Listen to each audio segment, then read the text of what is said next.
Hello students, welcome to the Gurukulam Academy. आज हम आप लोगों से बात करेंगे अपने सेकंड 100 बेस्ट टॉपिक्स में से सेकंड टॉपिक पे, which is about African feminism. क्या होता है अफ्रीकन फेमिनिज्म? अब हमने फेमिनिज्म तो पढ़ा है, लेकिन अब ये स्पेशल टर्म क्या है अफ्रीकन फेमिनिज्म, उसमें क्या स्पेशल है, क्या अलग है? देखिए, वर्ल्ड फेमिनिज्म की जब हम बात करते हैं, बेसिकली फेमिनिज्म एक टर्म है। फेमिनिज्म क्या होता है हम सभी जानते हैं, which is started in Europe and fighting for the rights of women, कि विमेन के इक्वल राइट्स के लिए जो एक फाइट स्टार्ट हुई, जिसमें हम इक्वल स्टेटस की बात करते हैं, प्रॉपर्टी राइट की बात करते हैं, एजुकेशन राइट की बात करते हैं, वोटिंग राइट्स की बात करते हैं।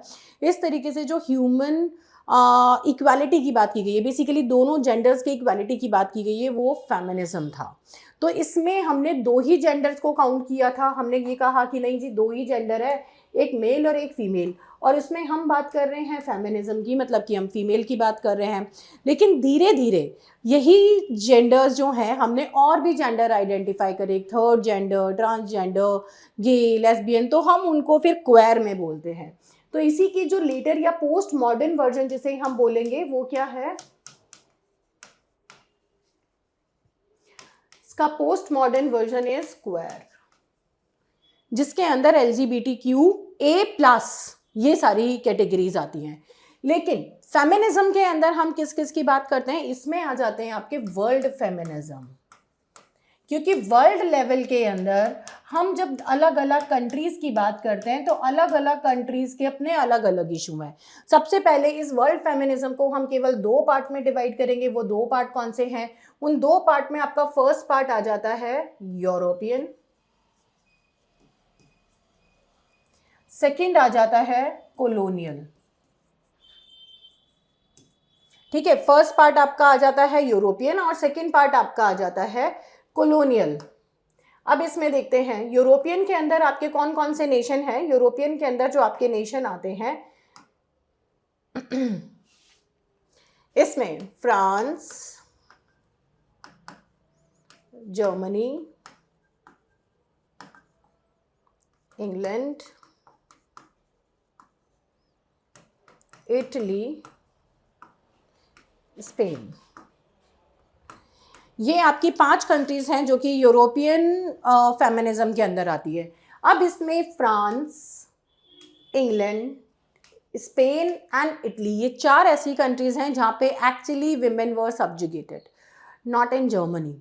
जर्मनी में फीमेल सब्जुगेटेड नहीं थी, वहाँ पे उनको ऑलरेडी सारी चीज़ें मिल रही थी जैसे कि बाकी सबको मिलती है, यहाँ पे इक्वली वो काम भी कर रही थी। लेकिन इनकी देखा देख एक टाइम के बाद यहाँ पे भी सब्जुगेशन होने लगा। जैसे बाकी सब में ट्रेंड चल रहा है, वही यहाँ पर भी आने लगे, लोग यहाँ पर आने लगे। जब वो इंग्लैंड में राज करने के लिए गए, हैनोवेरियन सीरीज आई, फ्रांस के लोगों से या किंग से इंटरेक्ट किया, तो वहाँ देखा फ्रेंच लेडीज कैसे वर्क करती है, इन्होंने भी सेम चीज़ कर दी। तो यूरोप के अंदर जो फीमेल थी वो सब्जुगेटेड थी। तो यहाँ पे अगर हम अपना लिटरेचर, आपका जो लिटरेचर आप पढ़ते हैं, literature is considered as a mirror to society.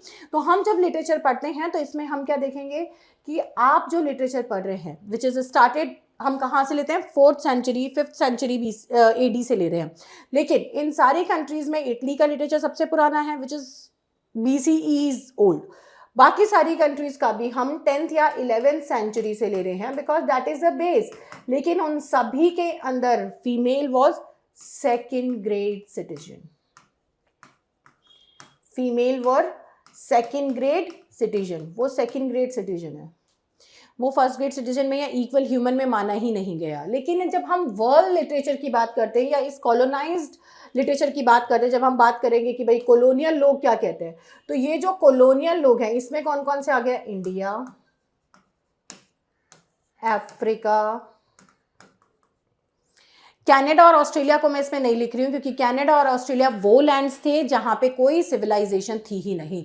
जब ये लोग कनाडा पहुँचे, वहाँ कोई नहीं था, खाली लैंड था। जब वो ऑस्ट्रेलिया पहुँचे, वहाँ पे ट्राइबल लोग थे जिनकी कोई स्क्रिप्ट भी नहीं थी। तो इन्होंने जो पढ़ाया वही उन्हें आता है, इनकी जो लैंग्वेज है वही वहाँ की नेटिव लैंग्वेज है। कनाडा पहुँचे तो वो अमेरिका का पार्ट था, अमेरिकन ट्राइबल लैंग्वेज वो लोग बोलते थे। लेकिन आज की तारीख में उनकी लैंग्वेज का कोई नामो निशान नहीं है। वहाँ 2 लैंग्वेज चलती है mainly, French and English. Third language जो है वो है जर्मन। कुछ लोग स्पेनिश भी बोलते हैं, क्योंकि यूरोपियंस ही जाके सेटल हुए हैं, यहाँ पे भी यूरोपियंस ही आके सेटल हुए हैं, लेकिन मेनली इंग्लिश। अमेरिका की फर्स्ट लैंग्वेज क्या है? इंग्लिश। वो भी एक लैंड था जिसे फाइंड आउट किया गया था। अफ्रीका में या एशिया के अंदर ये लोग क्यों नहीं कर पाए? क्योंकि ये सदर्न पोर्शन के या हॉट एनवायरनमेंट के कॉन्टिनेंट्स है। ये जो एनवायरनमेंट है जिसमें हम एशिया ले लेते हैं या अफ्रीका ले लेते हैं, यहाँ का वेदर हॉट है, यहाँ पे पॉपुलेशन अच्छी खासी मिली। यहाँ अफ्रीका में लेकिन जो कल्चर था दैट वाज ट्राइबल, यहाँ एजुकेशन नहीं थी, ठीक है। और इन्होंने जब देखा कि वैसे भी जो अफ्रीका है वो यूरोप से जुड़ा हुआ लैंड था, सुएज कैनल 19th सेंचुरी में निकाली है, ब्रिटेन ने निकाली, जिससे उनको इंडिया और ऑस्ट्रेलिया का रूट छोटा पड़ जाए। तो इन्होंने जब अफ्रीका को अलग किया वो अपने मतलब से किया, वरना अफ्रीका से तो ये पकड़ पकड़ के स्लेव्स बीसीई से लेके आ रहे हैं। हमने इलियड में भी यहाँ के स्लेव्स देखे हैं। तो 1500 बीसीई में भी ये अफ्रीका से स्लेव्स पकड़ के ले जाते थे। लड़कियां हों लड़के हों, उन सबको एजेस ओल्ड स्लेवरी के अंदर बांध रखा था। तो अफ्रीकन्स में ऑलरेडी एक मेंटालिटी थी कि दे आर स्लेव्स। अगर आप इंडियन लिटरेचर की बात करते हो, इंडियन हिस्ट्री की बात करते हो, तो इंडियन हिस्ट्री में भी मौर्य डायनेस्टी तो सबने सुनी है, विच इज बीसीई, अलेक्जेंडर के टाइम के हैं। जो हम भी जाते हैं, चंद्रगुप्त मौर्य की लड़ाई हुई थी अलेक्जेंडर द ग्रेट से। तो अलेक्जेंडर द ग्रेट से जब उनकी लड़ाई हुई थी तो उन्होंने, या उनसे पहले नंद वंश के जो किंग थे, नंद ने कौन सी सेना को बुलाया था यूरोपियन से लड़ने के लिए? मूर, ठीक है। किसकी सेना बुलाई थी? मूर। कहाँ से बुलाई थी? अफ्रीका से। तो ये हमेशा स्लेव्स रहे हैं। ये लड़ाई करने के लिए जाते थे, इनको बुलाया जाता था, पैसे देके, खाना देके बुलाया जाता था, और ये जगह जगह की किसी भी जो इनको पैसे देता था ये उनके लिए लड़ते थे। तो बेसिकली फाइटर्स थे, कैनिबल्स थे, ह्यूमन्स को भी खा जाते थे, डेडली थे, मूर, सेवेज।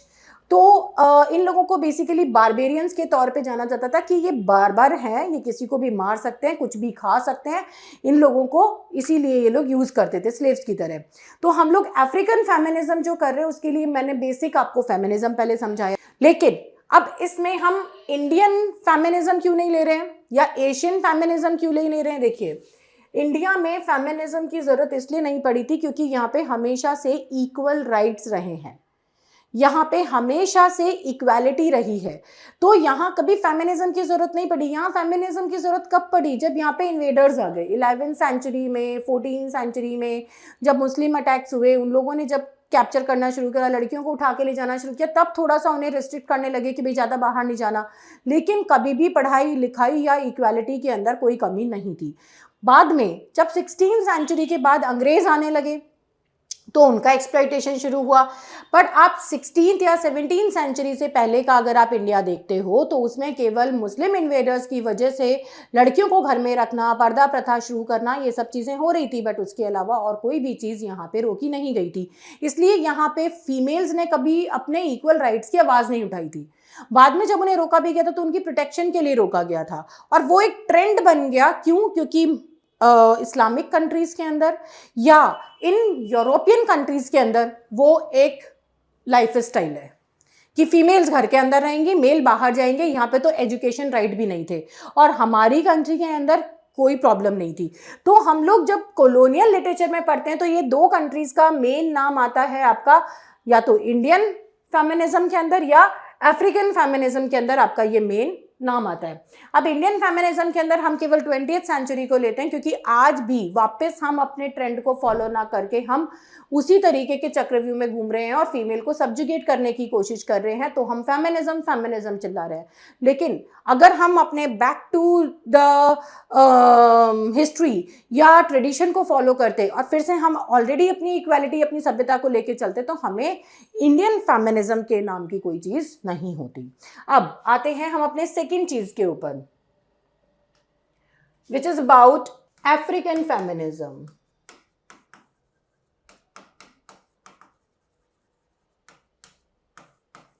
तो अफ्रीकन फेमिनिज्म में क्या है? अफ्रीकन फेमिनिज्म में बेसिकली हम बात करते हैं उन अफ्रीकन कंट्रीज़ की जहाँ पे जो फीमेल्स हैं उनको कंट्रोल करने के नाम पे या सिविलाइजेशन के नाम पे चीज़ों को थोपा जा रहा था, उनका फिजिकल मेंटल एक्सप्लॉइटेशन किया जा रहा था। उस चीज़ को हम फेमिनिज्म या अफ्रीकन फेमिनिज्म भी लेते हैं। इसको ब्लैक फेमिनिज्म भी कहा जाता है।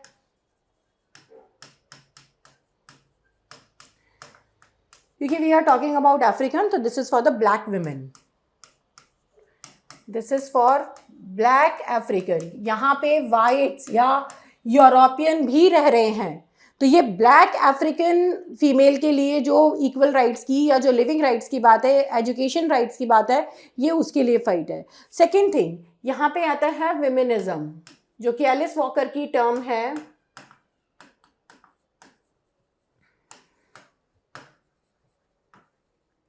उन्होंने एक टर्म दी विमेनिज्म। उन्होंने कहा पहले तो सबसे पहले अफ्रीकन फीमेल्स को ये एक्सेप्ट करना बहुत ज़रूरी है कि विमेनहुड इज अ ब्लेसिंग। पहले से ही वो अपने आप को लड़की पैदा हुई है ये सोच के ही कर समझ लेते हैं, जो हम अपनी इंडिया में भी ये मेंटालिटी देख ही रहे हैं कि लड़की हुई है तो मार दो। क्यों ये कल्चर शुरू हुआ? अगर आप अफ्रीका में देखोगे तो बहुत सारे वर्क है, a girl is killed to save the slave girl, ऐसे बहुत सारे वर्क मिलेंगे। क्यों? क्योंकि उनको स्लेवरी के लिए ले जाया जाता था। 10-10 साल की उम्र की लड़कियां होती थी, उनका रेप किया जाता था, मल्टीपल रेप्स। इवन आप जो ग्रेट ऑथर्स देख रहे हो आज अफ्रीका के, कैरोल शील्ड है या आपके टोनी मोरिसन है ना, ऐसे जो भी आप ये ग्रेट नोबेल लॉरिएट आपके ऑथर्स हैं जिन्होंने खुद अमिट किया है, जिन्होंने एडमिट करा है एक्चुअली कि उन्होंने पूरी लाइफ टाइम में, शी इज़ नाउ 60-65 प्लस, जब उन्होंने अपना इंटरव्यू दिया था तो उन्होंने कहा था मैं आज 65 की और मैं 165 रेप्स फेस करा है अपनी लाइफ में। तो this is not a lesser number. आप अपनी लाइफ में एक रेप भी या एक इस तरीके की इंसल्ट भी, पब्लिक इंसल्ट या किसी भी तरीके का एक लिंचिंग भी बर्दाश्त नहीं कर सकते हैं। वो आपको सालों तक टॉर्चर करता है कि मेरा इस तरीके से किया था, किसी ने बस में ये कर दिया था, पब्लिक ट्रांसपोर्ट में ये कर दिया था, और वो 165 रेप्स उन्होंने फेस करे हैं। Still she didn't give up, she wrote about it, she wrote to save, she wrote to enlighten the other female, और उन्होंने ही फेमिनिज्म की बात भी करी। Alice Walker did the same. तो यहाँ अफ्रीकन फेमिनिज्म जो है वो डिफरेंट चीज़ की बात है, because they started killing their girls when they are born. India में भी तो यही हो रहा था, दूध में डुबा के मार दिया, जमीन में गाड़ दिया, जिंदा बच्चों को मार दिया। क्यों? जिससे कि उनको इस्लामिक इन्वेडर्स ना उठा के ले जाएं, जिससे उनके साथ कुछ ऐसी हरकत ना हो जाए जिससे पेरेंट्स जिंदगी भर उस चीज़ के लिए रोते रहे, बच्चियां जिंदगी भर सफ़र करती रहें, ये सब चीज़ें वो फेस ही ना करें, उनको मार दो। लड़कियों को बचाने के नाम पे बहुत सारे पेरेंट्स को कॉम्प्रोमाइज़ करने पड़ जाते थे, तो इसलिए भी लड़कियों को मारने की प्रथा शुरू हुई थी। सेम अफ्रीका में शुरू हुई थी, उसे हम अफ्रीकन फेमिनिज्म बोलते हैं। इसमें मेन चीज आती है राइट टू लिव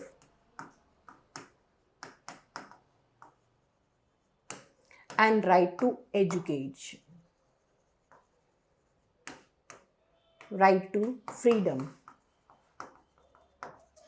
कि जो लड़कियां हैं उनके पास प्रॉपर फ्रीडम होनी चाहिए, उनको प्रॉपर एजुकेशन का राइट हो, और राइट टू लिव, एटलीस्ट वो शांति से रह पाएं, इसलिए उनको एक्सप्लॉइट ना किया जाए कि दे आर फीमेल्स। तो यहाँ पे ये दो टर्म आते हैं। सबसे पहले विमेनिज्म, जिसके अंदर एलिस वॉकर ने कहा कि accept your women who take it as a blessing, इसे कर समझ के खत्म मत करो, इसको जीना शुरू करो, you will accept and you will start fighting automatically. And second आता है ब्लैक फेमिनिज्म, जिसके अंदर ब्लैक फीमेल्स ने अपने राइट्स और अपनी लाइफ के लिए लड़ना शुरू करा था। This is African feminism, right. तो इस तरीके के और बहुत सारे इंटरेस्टिंग टॉपिक्स के साथ आपको नेक्स्ट क्लास में मिलते हैं। Till then see you, take care.